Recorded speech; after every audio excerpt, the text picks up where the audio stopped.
Hello, my name's Duncan, Duncan Wardle, former Head of Innovation and Creativity at the Walt Disney Company. We find ourselves in a very unique and unsettling time at the moment.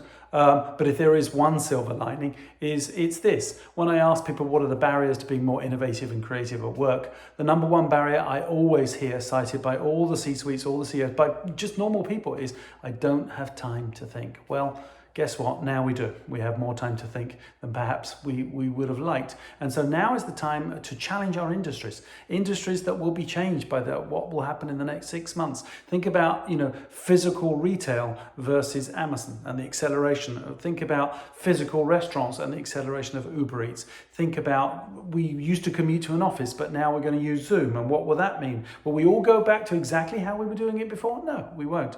And so now is the time to challenge ourselves and use a tool I call What If.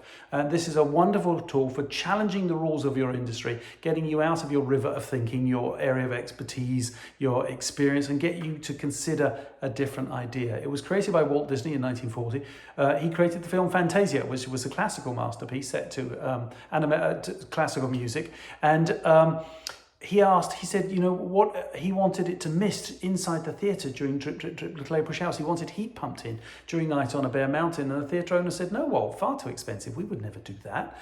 And so he listed the rules of going to a movie theatre. It's dark, it's dirty. I can't pause the movie. I can't talk during the movie. I have to go at a set time. And one of the rules he listed for himself, because he was the producer of the film, was I can't control the environment in which my guests experience my films. And he said, well, what if I could? It controlled the experience. Well, that wasn't provocative enough. The more provocative and absurd your what if question, the further out of your river of thinking you will get. And so Walt said, well, wait a minute. What if I take my movies out of the theatre? Ooh, that's a bit more provocative. In 1940, well, how the hell are you going to do that, Walt? If you already know the answer, it's iteration, it's not innovation. So he said, well, if I take them out of the theatre, well, they couldn't be two-dimensional anymore. Well, wait a minute, what if I made them three-dimensional? Well, if I made them three-dimensional, well, I'd need to have people play the characters. Well, if I had people play the characters, or Cinderella couldn't live next to Jack Sparrow and Davy Crockett because people wouldn't be immersed in her story. Well, what if I put them in different lands? Oh, wait a minute, I'll call it Disneyland, the biggest creative idea of the 20th century. Fast forward to 2005, like me, Reed Hastings, the founder of Netflix, had lots of late fees on Blockbuster videos. So he used the same tool that Walter created all those years ago. He listed the rules of going to Blockbuster. You have to drive to a physical store. You can only rent 3 at a time. Never get the one you want on opening day weekend. You had to be kind of rewind. And he took the rule, what if there was no physical store?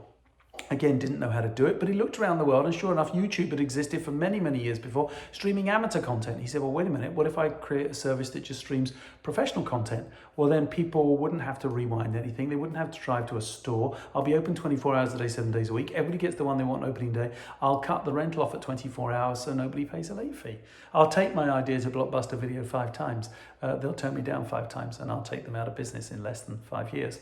So it's easy to look at companies like Disney and Netflix and say, well, I'm only a small business. How could I possibly compete? Walt had no money in 1940 and Reed Hastings had no money in 2005. But a smaller example, just to make it slightly more tangible for people with small businesses, is a company in Great Britain who challenged the rules because they noticed they used to make glasses that we drink out of, that there was not enough production and too much breakage when the glasses were being wrapped and shipped. This was in the 70s. They went down to the shop floor and they watched their employees and listed the rules of their industry. 26 employees, conveyor belt, cardboard boxes, 12 glasses to a box, glasses separated by corrugated cardboard, glasses being wrapped in newspaper, employees reading newspaper. And so somebody asked the relatively provocative what if question, what if we poke their eyes out? Well, you can't do that. It's not very nice and it's against the law. But because they had the courage to ask the provocative what if question, the lady next to him got out of her river of thinking, said, well, wait a minute, why don't we just hire blind people?